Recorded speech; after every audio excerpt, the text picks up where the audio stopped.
லண்டனில் தகுந்த ஆவணங்களின்றி சட்டவிரோத தொழிலாளர்களை பணியமர்த்திய நிறுவனங்கள் மீது உள்துறை அமைச்சு கடும் நடவடிக்கை எடுத்துள்ளது.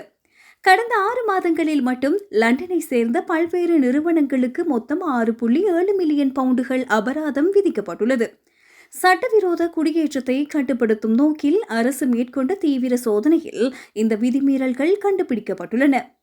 குறிப்பாக உணவகங்கள், சில்லறை விற்பனை நிலையங்கள் மற்றும் கட்டுமான நிறுவனங்கள் இந்த சோதனையில் அதிக அளவில் சிக்கியுள்ளன.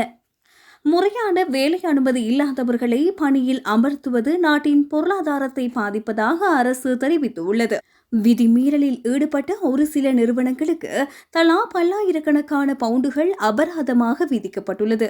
சட்டவிரோத தொழிலாளர்களுக்கு அடைக்கலம் கொடுப்பது மற்றும் வேலை வழங்குவது கிரிமினல் குற்றமாக கருதப்படும் என எச்சரிக்கப்பட்டுள்ளது.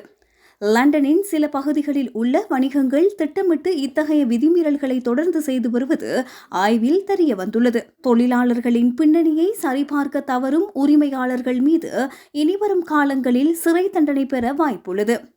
இந்த அபராத தொகையானது கடந்த ஆண்டுகளை விட தற்போது பல மடங்கு உயர்த்தப்பட்டுள்ளதாக அதிகாரிகள் குறிப்பிட்டுள்ளனர். முறையான ஆவணங்கள் வைத்திருப்பவர்களை மட்டுமே பணியமர்த்த வேண்டும் என அனைத்து வணிக அமைப்புகளுக்கும் அறிவுறுத்தப்பட்டுள்ளது.